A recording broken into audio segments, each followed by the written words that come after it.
Xin chào quý anh chị, Khanh đang ngồi trên chiếc xe S90 phiên bản Long Wheelbase. Thì hôm nay Khanh làm một cái video clip chia sẻ về cái việc sử dụng hộp số của xe.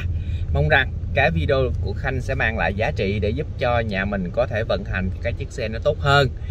Rồi trước hết Khanh cũng xin phép là chia sẻ lại về thông tin của chiếc S90 Long Wheelbase. Thì giá bán của xe là 2 tỷ 220 triệu, có nghĩa là bằng giá với lại XC60. Rồi còn về chính sách mua xe thì hiện tại sẽ được miễn phí bảo dưỡng 3 năm. Có nghĩa là quý anh chị xài xe Volvo thì chỉ việc đổ xăng thôi, không cần phải quan tâm đến chi phí cân chỉnh rồi thay thế phụ tùng, đúng không ạ? Trong 3 năm thì nó có giới hạn km. Còn về bảo hành xe thì sẽ được bảo hành 3 năm nhưng không giới hạn km nha. Rồi, đó là những cái thông tin mà Khanh muốn chia sẻ với nhà mình. Còn về giá lăn bánh thì nhà mình có thể coi trên màn hình giúp dùm Khanh. Giá lăn bánh của xe nó sẽ tùy thuộc vào địa phương. Hồ Chí Minh và tỉnh nó sẽ chênh lệch nhau là 19 triệu nha. Rồi mọi chi tiết thì quý anh chị hỏi về cái chiếc xe, thời gian nhận xe thì Khanh sẽ giải đáp cho quý anh chị qua số điện thoại 0788 555 444. Rồi bây giờ cả nhà anh chị nào chưa nhấn nút đăng ký cho Khanh xin một nút đăng ký, một dấu chuông để luôn cập nhật những video mới nhất của Khanh luôn nha. Rồi trước mắt nhà mình đây là cái xe S90 Long Wheelbase.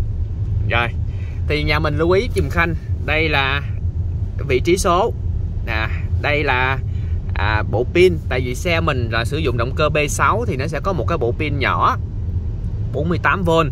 Cái bộ pin này nó sẽ giúp cho nhà mình hỗ trợ trong việc tăng tốc để giảm thiểu cái tiêu hao nhiên liệu. Còn bộ pin này sẽ được nạp khi quý anh chị phanh. Rồi bộ pin này chỉ cần 10 giây phanh, 8 giây phanh là đã nạp đầy pin và có thể cung cấp năng lượng để cho quý anh chị tăng tốc trong 10 giây. 10 giây đó nó sẽ giảm tiêu hao nhiên liệu của xe rất là nhiều. Tại vì cái thời điểm mà quý anh chị đạp ga từ 0 cho đến có tốc độ á, thì cái thời điểm đó là nó rất là hao xăng. Thì thời điểm này cái bộ pin nó sẽ kích vào để cho nó giúp cho chiếc xe đỡ hao xăng hơn. Rồi động cơ B6 thì nó có những cái ưu điểm đó, nhưng đổi lại thì nó cũng có một số cái gọi là hơi phiền tí. Là hơi phiền tí là cái cụm đồng hồ nè, nó chưa có bản đồ, rồi chưa có Apple CarPlay, chưa Android Auto. Thì mong rằng sắp tới quý anh chị cũng chịu khó kiên nhẫn để mình có những cái bản cập nhật mới nha. Rồi quay trở lại câu chuyện là khi mà chạy đường nội đô thành phố Hồ Chí Minh nè, thì quý anh chị chỉ cần để D thôi. Đây, cần sổ để D thôi. Cái việc mà chuyển số là do hộp số nó làm. Xe mình có hộp số 8 cấp, không cần phải suy nghĩ là cái xe của mình là chuyển qua cần số bán tự động hay gì hết. Nhớ giúp dùm Khanh nha, cứ để D tự động lên, nó sẽ tự động cân chỉnh các chiếc xe cho mình, không cần phải suy nghĩ quá nhiều về vị trí số. Rồi cái xe này thì một số anh chị là phàn nàn về cái việc là nó mất đi các cái chế độ lái, không chỉnh được nhiều cái chế độ lái để mình có thể đi gọi là đi đường đèo hoặc là đi tùy thích đó. Nhưng đối với cái Volvo thì nó không cái lùi đâu ạ. Đối với cái xe động cơ B6 này thì nó hướng đến một cái người dùng tự động, thành ra là tất cả mọi thứ nó sẽ tích hợp vào một mode, một chế độ lái để cho nó đáp ứng chân ga, và cái chân ga nó sẽ tự động giống như cái chế độ Smart á, là nó sẽ học hỏi theo cái gọi là cái người dùng, nó sẽ đáp ứng cái chân ga của người dùng tốt hơn động cơ cũ rất là nhiều. Tuy là nó nhỏ hơn 20 mã lực nha, động cơ cũ là 320 đúng không ạ? Đây, động cơ mới thì 300, nhưng mà nó đáp ứng chân ga cực tốt và độ nhạy của xe nó cao hơn rất là nhiều. Rồi tiêu hao nhiên liệu nó cũng giảm luôn. Rồi nhưng do cái bộ pin đi kèm á, thì nó sẽ có một số là thông tin Khanh muốn chia sẻ với nhà mình là khi mà nhà mình chạy mà ít chạy á, thì cái bộ pin nó bị gọi là giảm điện áp xuống. Thì khi mà giảm điện áp xuống thì nó sẽ khóa xe lại. Nếu mà điện áp nó bị dưới 20% thì nó sẽ khóa xe lại. Cái bộ pin này nè, nó khóa xe lại, thành ra lúc đó anh chị sẽ không đề được. Đó là những cái lưu ý của Khanh. Thành ra mình Volvo họ khuyến khích là anh chị chạy nhiều. Rồi tại vì chạy đâu có tốn tiền bảo dưỡng đâu ạ. Rồi khi mà nó không có các cái mốt thì quý anh chị nhớ giúp dùm Khanh, xe mình có cái chế độ M, nó nằm phía dưới chữ D. Để kích hoạt qua chế độ M thì mình sẽ đẩy xuống. Đây, đẩy xuống thì nó sẽ ra M. Thì xe mình hiện tại sẽ có 8 cấp số tương đương với lại M1 tới M8. Đây. Số bán tự động thì khi mà đậu lại thì nó sẽ tự động trả về số 1. M1 là số 1 á. Nhưng khi mà Khanh đạp ga để tăng tốc lên mà Khanh không, mà quý anh chị không cộng thì nó sẽ không lên. Đó, rồi mình có thể cộng bằng cách là mình đẩy qua phải. Đó, của M2, M3 đó. Rồi. Khi mà khởi hành, đây, khởi hành nè, đó, M1 nè. Rồi bây giờ Khanh muốn tăng tốc lên thì Khanh đẩy qua một cái nó ra M2. Thì mỗi cấp số như vậy thì nó sẽ tương đương với lại là 10 km/h. Đó, thành ra quý anh chị chạy xuống chạy 40 km/h thì mình chỉ lên được khoảng tầm số 4 thôi. Đây, số 3 nè. Đó, chưa qua tới 40 thì nó không cho qua số, đây số 4 rồi. Đó. Rồi không có lên được số 5, tới số 4 là hết cỡ thôi.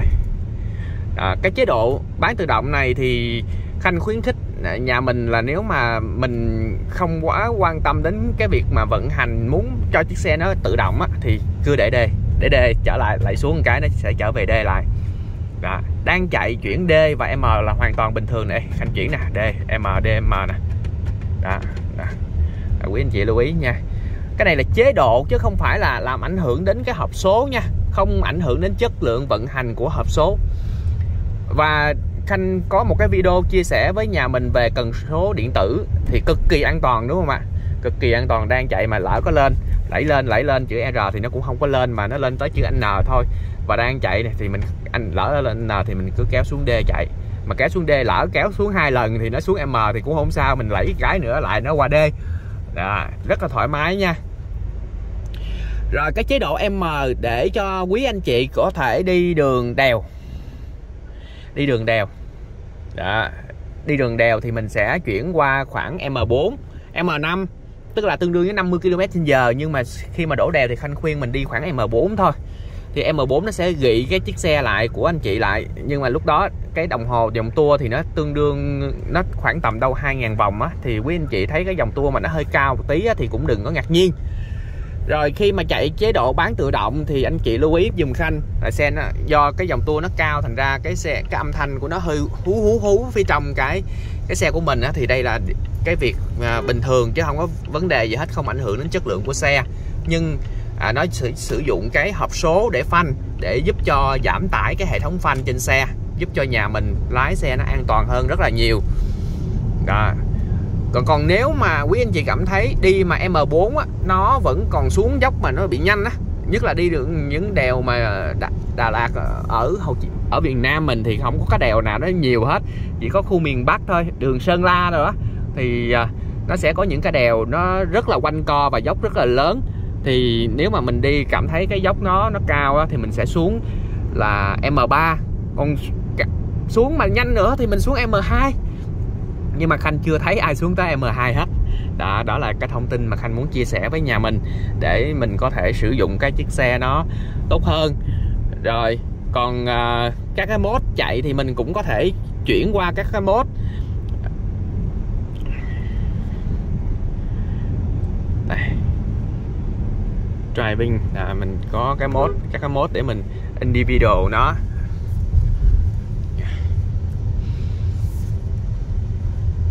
Đó là về cái hộp số. Đây là những cái tính năng mà hàng ngày quý anh chị thường sử dụng.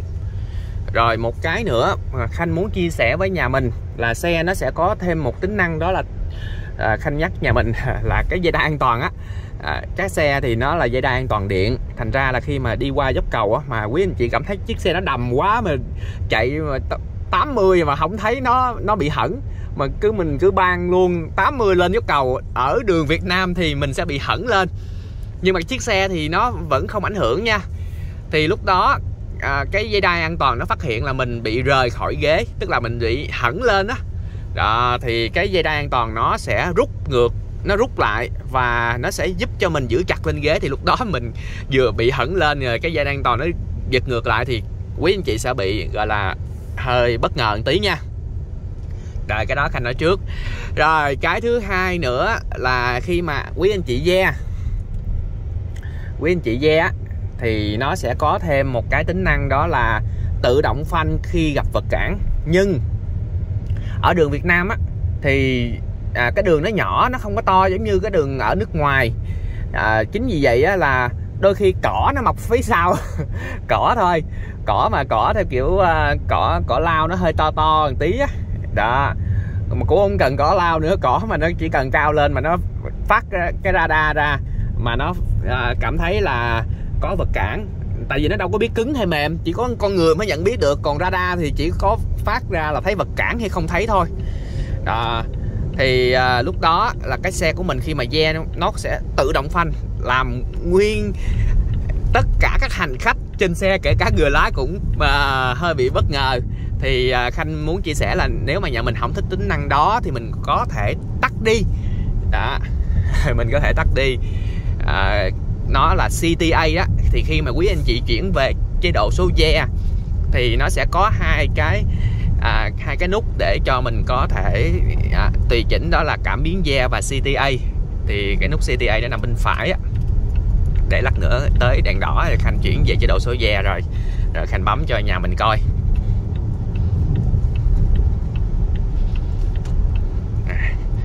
Tại vì đang chạy thì nó không có cho vô ve đó, nó lên tới N thôi, nó không có cho vô ve.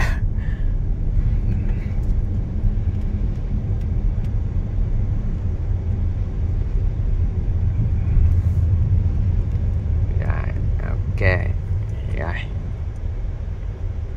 Rồi bây giờ Khanh dừng nha. Rồi đây ve nè, bấm vô. Rồi parking sensor tức là cảm biến thôi, còn cái CTA là cái kế bên nè đó. Quý anh chị nè thấy Khanh tắt không? Khanh không thích xài cái này, Khanh tắt đi. Còn mặc nhiên á là nó mở nha, thì đó, nó mở nè. Khi quý anh chị ve á là nó sẽ bật lên thì quý anh chị sẽ bị bất ngờ đó. Nhớ giúp dùm Khanh cái phần này thôi. Rồi trên đây thì nó rất là cơ bản thôi, không có phải gì là phức tạp hết. Thì mong rằng cái video nho nhỏ của Khanh sẽ giúp cho nhà mình gọi là mang lại những cái kiến thức mới của cái việc vận hành cái chiếc xe. Các xe Volvo thì an toàn, thành ra là đôi khi có những cái thiết kế họ cảm thấy mức an toàn quá, nó không phù hợp với đường Việt Nam. Rồi thôi, cảm ơn cả nhà, một cái video nho nhỏ chia sẻ thôi. Xin chào và xin hẹn gặp lại. Bye bye.